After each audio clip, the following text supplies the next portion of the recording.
Okay, so where I am, my book is called Don't Jump, and it's a fictionalized memoir, a novel, if you will.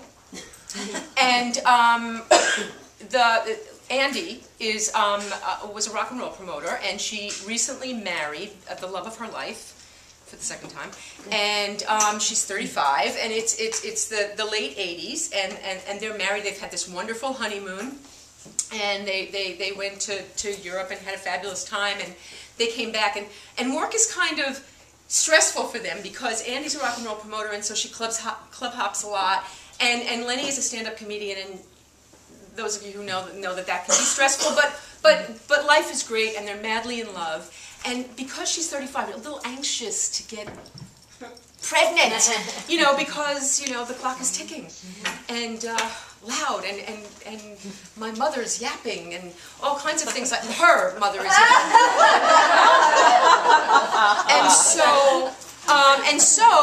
So now she gets pregnant, first time out. And it's so wonderful, and they go to Jamaica while she's pregnant, and she sneaks a little bit, has a little bit of pot, but just a little, because she's been clean and sober, because she wants to do this right for the baby. And so anyway, at 14 weeks, she goes to see her doctor, and he happens to be a really good friend of hers. Yeah, he looks at her down there, and they're friends. It's kind of awkward.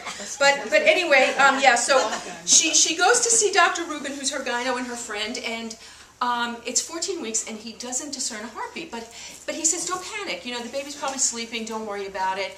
And she's growing and getting bigger and feeling great, so she said, okay, everything's going to be okay. And that's where we are. And my mother's her mother's name is Cookie. No sarcasm at all. The day after my visit with Dr. Rubin, Lenny was scheduled to do a dive in Pennsylvania, about 2 hours northwest. I figured whatever I was going to do could wait for another couple of days. After all, the baby was only sleeping. Dr. Rubin said so. Arriving about an hour before the show, I went to the club with Lenny, happy for the diversion, grateful to be away from the skanky hotel.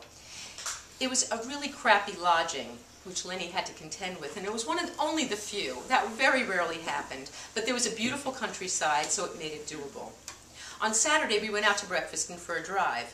Starting to feel really crummy by late afternoon, I decided to stay in the room while Lenny did his shows, something I never did. Just about the time Lenny was hitting the stage for the second show, I started to bleed. A lot. Frantically, I called Dr. Rubin, leaving an urgent message on his service. Calling back within moments, he advised me to lie down and keep my feet up. I'll schedule an ultrasound for Monday morning. Just take it easy till then. Hanging up, I wanted desperately to believe that the situation was salvageable. I phoned the club and left word for Lenny to call me as soon as he got off stage. He was headlining, so that meant at least 45 minutes. The passing of time was interminable. I tried to lie down and stay still, raising my legs in the air. I willed my baby to miraculously reroot and be healthy. Lenny was breathless and panicked when he called 46 minutes later.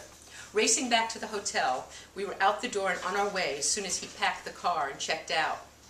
Lenny, starving, stopped at Arby's about halfway. Crap food aside, I couldn't eat a thing. My heart was breaking.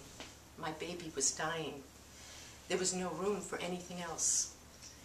On Sunday morning, Lenny had to leave for a cruise. Following the last ship to hell experience, we'd mutually decided that I'd be better off at home. That lonely child of divorce Sunday feeling I'd escaped with Lenny came back full blown. I spent the day in bed playing Let's Make a Deal with God, praying for a miracle. God was my convenience in desperate times. I had no rapport or no understanding. I was simply terrified. Cookie, my mother, picked me up Monday morning to drive me to get an ultrasound. She looked as scared as I felt. Forced to drink massive amounts of water prior to the test to ensure an accurate picture, maintaining the deluge of fluid was impossible. I barely dared breathe, let alone move. It didn't serve to distract me, nor did Cookie's non-stop conversation. My misery was not to be deterred. After an hour, I consumed the requisite fluid and was ready. I wasn't really ready, but it was time. Cookie offered to come in with me, but the memory of her passing out years before was still vivid. Luckily, the technician was a young girl with a sensitive, warm demeanor. In a soothing tone, she encouraged conversation as she prepped me. Let's see about that baby of yours. After subtly turning the screen so that I couldn't see, she moved the instrument around my swollen belly. Did you find my baby?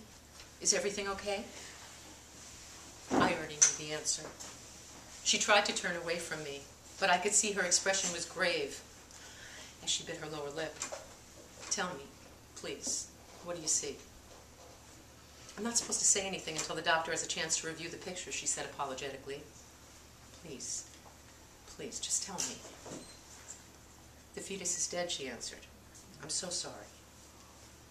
The tears came in a slow, steady stream at first.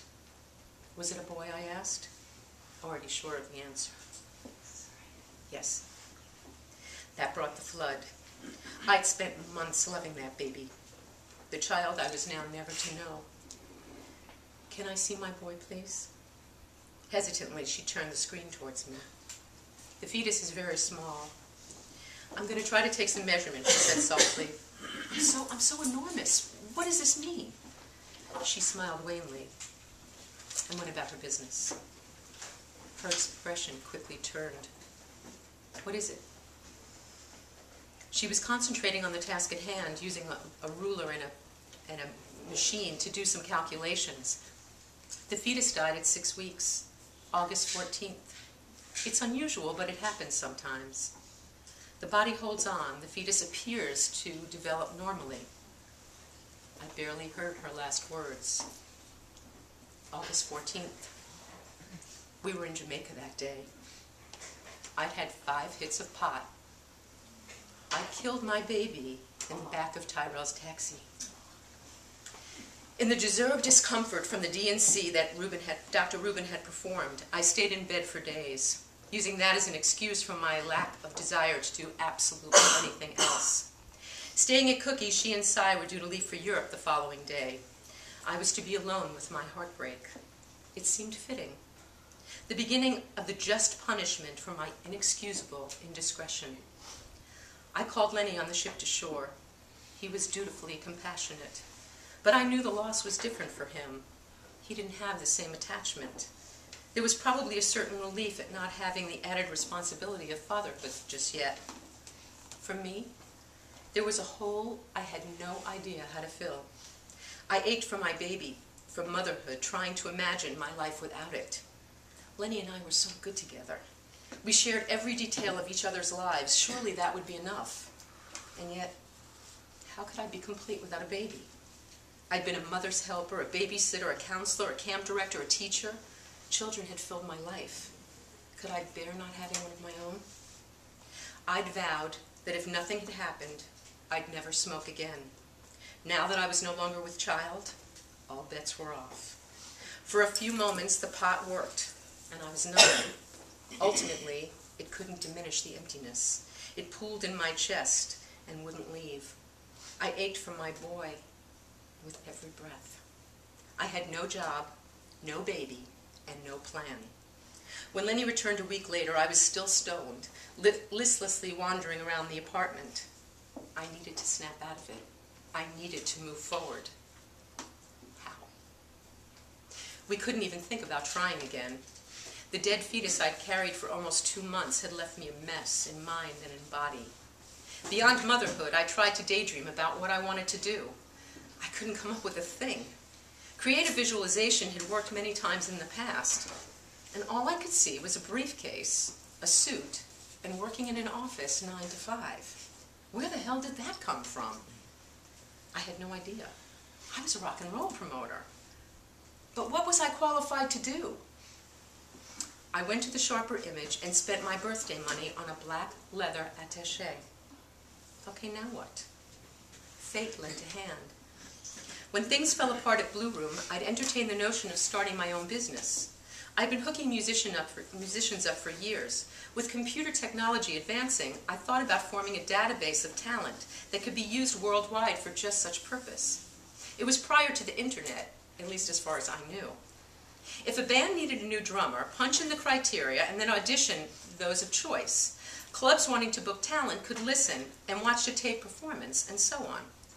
I did a bit of research with computer geeks to find out what was possible. I met with a few businessmen as potential investors, and I even had my lawyer check out the name that I'd chosen and draft an initial business proposal. When another promoting gig turned up, I abandoned my dream, as I had so many before. I was in the throes of a full-out depression when my friend Joseph called. He was recruiting for a couple of friends that were starting a computerized service to utilize casting directors seeking actors. He remembered my business proposal and thought it might be good to hook me up with this new company. He set up a meeting for me the following Monday. I hadn't expected to use my attaché so soon. I put together the most businesslike outfit I could manage, which was no easy thing for a rock and roll promoter.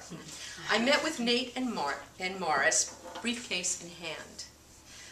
Both in their 60s, they were well-dressed and reeked of success. Their office was atop the building just east of the DKDS booth on Broadway with a spectacular view. There were 8 individual offices with windows everywhere overlooking Times Square, feeding into an enormous main room with couches and easy chairs throughout the space. Leading me to a conference room on the far side of the suite, we sat across each other and began the get-to-know. I filled them in on my business plan and my job experience, and before I even got to B-Bar, they wanted to talk salary. That was fast. They offered me a nice chunk of change. Less than I was making as a promoter, but it was a regular paycheck, no week-to-week wait and see. There'd be benefits after 3 months, something I hadn't had since I'd had a union job as a waitress. The stability was worth a lot to me. The best part of it was my title. I somehow talked them into Senior Vice President, the coolest credit I've ever had. Also the most bogus. The company was started without much capital, and what was available was spent on show. I was a good, thrifty Jewess. No amount of negotiating skills, however, could offset their misguided use of their limited funds. They were spending tens of thousands of dollars on monthly rent, but sweating the pennies on everything else. The casting directors were willing. They had nothing to lose. We provided them with the computers and taught them how to use them. It was the early 90s, and all of them were using paper files. Our service was a gift to them, even if they never cast a role from it. We brought them into the land of speed and efficiency. It was the actors who got screwed. My original business plan was intended to serve users on both sides. I believed that to be true of this as well. It took me a while to realize that this casting service was intended to make money with no concern for the poor actors duped into spending their few saved dollars for a chance at work. They came to us with the promise that they'd be in casting directors' databanks, which was supposed to be used for actual casting. We did have a number of very successful casting directors aboard, but none were actually subscribing yet. They were getting the computers and the service gratis. Only 1 or 2 actually used the equipment for the intended purpose. In exchange, we put all of their existing files into the databank, and they continued to use their regulars for the actual calls. Perhaps a handful of actors at best actually got an audition of the hundreds we signed up. As the company's spokeswoman, I gave seminars and demonstrations getting the vulnerable to turn over their cash. Despite the calories, now if that's not Freudian, despite the salary, the office, and the title, I felt dirty working there. I spent hours daily trying to get the system used as it was intended, to no avail. It was almost a relief when less than 3 months later they went bankrupt, letting us know with 24 hours notice. With the distraction of the job gone, I plunged once again into the depths. I had nothing to focus on other than my desire to be a mother and how much it hurt down there. Still in tremendous discomfort, Dr. Rubin assured me that it was all in my head. Furious at the suggestion that it was my neurosis, at Lenny's urging, I made an appointment with his urologist. I felt like I was cheating on Dr. Rubin, but rationalized that Dr. Katz was not a gyno. Sure enough, Dr. Euro informed me that I had a severe bladder and kidney infection caused by retaining a dead fetus for 6 weeks. He prescribed short antibiotics that I'd had to take for 3 months and advised me not to try to get pregnant. Until then, I was crushed. Had Dr. Rubin trusted my symptoms and referred me to a urologist immediately, he could have saved me from months of discomfort and prevented the infection that strengthened as it did. His ego was better served than I was. And had his office been more up-to-date with sonogram equipment, he would have known immediately that the fetus was no longer viable and could have prevented some of the drama that came to pass. At least if he'd sent me for a test, there would have been less discernible heartbreak at 14 weeks. It would have minimized the physical and emotional trauma to some extent. I didn't blame him for what happened, but I couldn't stay with him. Another costly casualty of the situation. I could have looked for a job at that point, but rationalized that in the 3 months we'd make a baby. It was too far away not to work, and I wallowed in my misery. When my infection finally cleared, we were given the go-ahead to start trying. I was elated and confident we'd see immediate results. I'd gotten pregnant on the first try last go-round. When it didn't happen for 3 months, I went bonkers. I was aging by the minute. We knew we had what it took to make a baby, but damn it, it wasn't working. We went to a fertility specialist. Lenny came in a cup, and we both poked and prodded. We were advised to take my temperature and have sex the exact second that it spiked. But first, I was to douche with baking soda to aid motility, and then keep my legs up in the air for at least 10 minutes. Nice.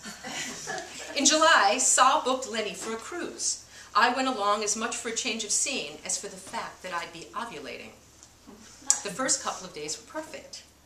Just as we pulled into the dock in Bermuda, my temperature soared. It's time! Come here! Now! Where's the damn baking soda? Isn't it romantic?